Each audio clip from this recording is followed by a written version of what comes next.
वो करीब 3.5 लाख हो गया है और उसमें 50% 48% महिलाएँ हैं और उसमें और उसी रेशियो में जो गरीबी रेखा के नीचे जीवन यापन करने वाले लोग हैं, तो निश्चित रूप से गोबर बेच के आय वृद्धि हुई है। आज मैं ट्वीट देख रहा था रमन सिंह का कि एम.टेक MBBS वाले भी बेरोजगारी भत्ता ले रहे हैं और उसको बड़े अपमानित ढंग से उन्होंने कहा है। तो रमन सिंह 15 साल तो लूटे हैं, लेकिन यह क्या विधायक के वेतन भत्ता लेना बंद कर दिए हैं क्या? वो तो दुनिया भर के पैसा इकट्ठा करके रख लिए हैं अपने नाम से, अपने बेटे के नाम से, सबके नाम से, उसके बाद लेना बंद किए। और बेरोजगार रमन सिंह अभी भी हवा में हैं। गरीब घर के बच्चे डॉक्टर इंजीनियर नहीं बन सकते। ऐसे परिवार के लोग नहीं हैं जो लोन लेके पढ़ाई किए हैं, बहुत सारे लोग हैं। तो ये तो उनका अपमान कर रहे हैं। गरीब के बच्चा इंजीनियर नहीं बन सकता, गरीब का बच्चा डॉक्टर नहीं बन सकता, गरीब का बच्चा MBA नहीं कर सकता। ये उस मानसिकता के लोग हैं, इसी हिसाब से वो ट्वीट कर रहे हैं। सर, रेसलिंग फेडरेशन वाले अभी भी जंतर मंतर में प्रोटेस्ट उन लोग का जारी है सर, और कांग्रेस ने बोला है कि अभी तक PM को अब तो बोलना चाहिए, कब तक अपने सांसद को सेव करेंगे। सही बात है, जब पास्को एक्ट लग गया है तो आदमी बाहर कैसे घूम रहा है? तो भारतीय जनता पार्टी के नेताओं के लिए कानून अलग है और देश की जनता के लिए कानून अलग है।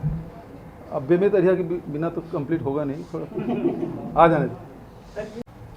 इनके पास कोई काम ही नहीं है ना। मतलब मैंने तो उस दिन भी मीडिया के सामने बोला कि नेता या पत्रकार या अधिकारी के बच्चे यदि सेलेक्ट होते हैं तो कोई अपराध नहीं है, उसकी योग्यता पे प्रश्न चिन्ह नहीं लगाना चाहिए और सार्वजनिक रूप से उन लोगों को मानसिक प्रताड़ना देने की कोशिश नहीं होनी चाहिए। दूसरी बात यह है, आपके पास कोई तथ्य है तो बताइए ना, हम तो जांच करने के तैयार हैं। आप तथ्य तो दो।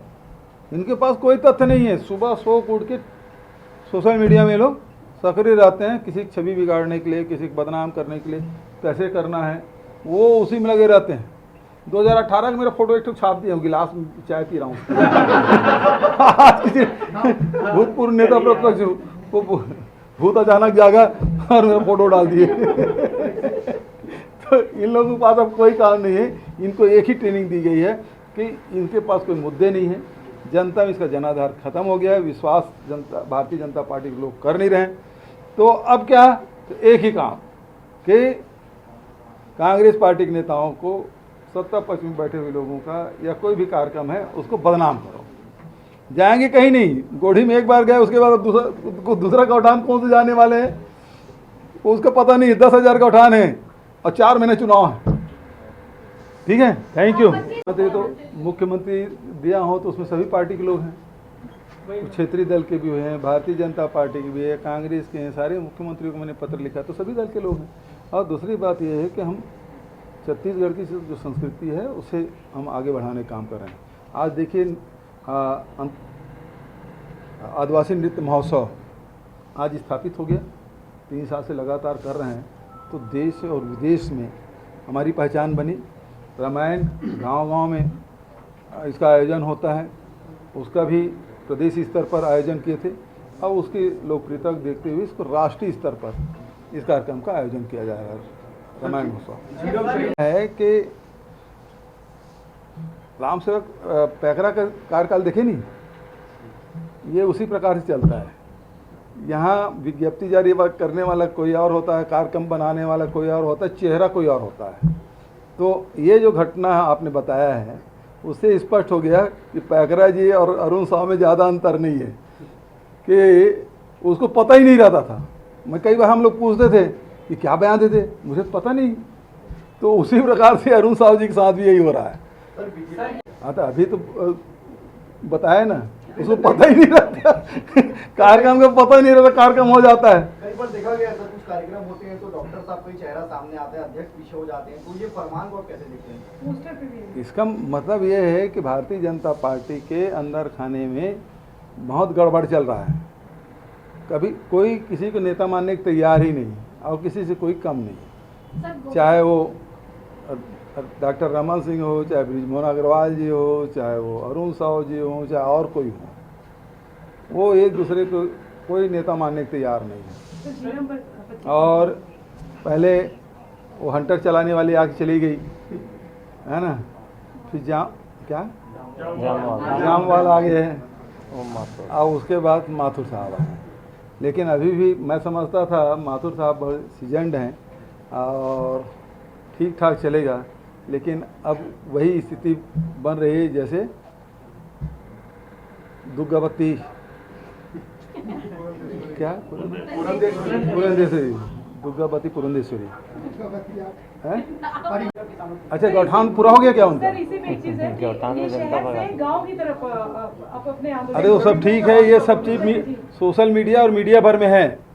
ये लोग गौठान जाने वाले थे, एक आरंग के गोढ़ी गौठान में गए, कब से बोल रहे थे गौठान जाएंगे 8-10 दिन 15 दिन, है ना, 15 दिन में एक गौठान, 10,000 गौठान बनाए हम लोग। 10,000 गौठान जाते हैं 15 दिन में एक गौठान, तो 10,000 गौठान कितने दिन में? ये तो सवाल पूछा जाना चाहिए। गुजरात ने अनेक विभूति दी जो राष्ट्रीय और अंतर्राष्ट्रीय स्तर पर प्रसिद्ध हुए। दो महापुरुष महात्मा गांधी और सरदार वल्लभ भाई पटेल को सब जानते हैं। भक्ति आंदोलन में बड़े बड़े संत हुए, समाज सुधारक हुए। लेकिन अभी आधुनिक वर्तमान समय में गुजरात में 4 लोग दिए, 2 बेचने वाले, 2 खरीदने वाले। कर्नाटक में विवाद की स्थिति बनी हुई है, आरोप लग रहे हैं। इसमें कौन सा भाई, उत्तराखंड में 3 मुख्यमंत्री बदले थे ना। यूपी में एक को तो राज्यपाल बना के भेजे कश्मीर का, है ना, और 8 दिन लगा था मुख्यमंत्री चयन करने में। गुजरात में कितने मुख्यमंत्री बदले, पर उपदेश कुशल बहुत दे रहे। कर्नाटक आज शाम को जाऊंगा क्योंकि कल 12:30 बजे शपथ ग्रहण है, तो वेणुगोपाल जी का और डी.के. शिव कुमार दोनों का फ़ोन आया था, निमंत्रण, कल उपस्थित रहने के लिए अनुरोध किया गया। तो मैं आज ही शाम को चल दूंगा क्योंकि यहाँ से फ्लाइंग टाइम ज़्यादा लगता है, सुबह जाओ, ट्रैफिक, मतलब उसमें शाम पहुँच जाओ।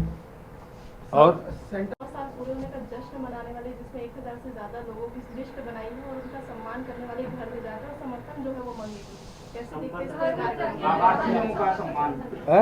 लाभार्थी के रूप में, हाँ, मतलब उन लाभार्थियों का जो महंगा पेट्रोल और डीजल खरीद रहे हैं, उन लाभार्थियों के पास जो महंगी रसोई गैस खरीद रहे हैं, उन लाभार्थियों के पास जिसका टॉयलेट तो बन गया है पेपर में लेकिन उपयोग नहीं हो रहा है, उन लाभार्थियों के पास जिसमें नोटबंदी के कारण से कितने लोगों के जीवन अस्त व्यस्त हुआ, प्रभावित हुआ, उसको सम्मान करेंगे। और लॉकडाउन में कितने लोगों काल कवलित हुए, क्या यही इसी उपलब्धि पर जाएंगे या उन व्यापारियों के पास जो जीएसटी पटाते फार्म भरते लोग परेशान हो गए हैं, उसके पास जाएंगे? पहले जगदलपुर में, बस्तर में भरोसे सम्मेलन हुआ था, उसके पहले सरगांव में हुआ, और अब पाटन सांकरा में दुर्ग संभाग का भरोसे सम्मेलन होगा। और उसमें जहाँ राजीव गांधी के शहादत दिवस, उसकी शहादत को भी याद करेंगे। उसके साथ साथ राजीव जी के नाम से जो योजनाएं हम लोगों ने बनाई है, जिसमें राजीव गांधी किसान न्याय योजना की राशि,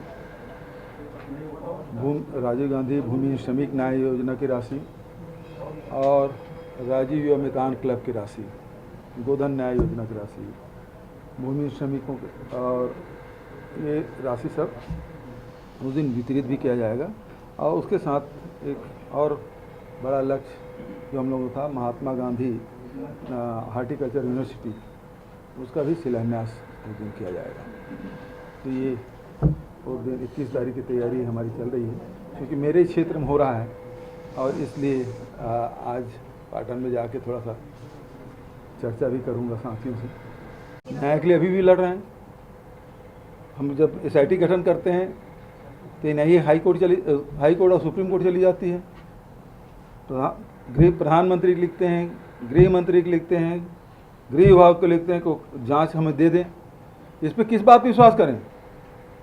एक ब्रिजभूषण जो सांसद है, पास को एक सुप्रीम कोर्ट के निर्देश पे लगा है, उस पर तो पूछताछ नहीं कर पा रहे हैं।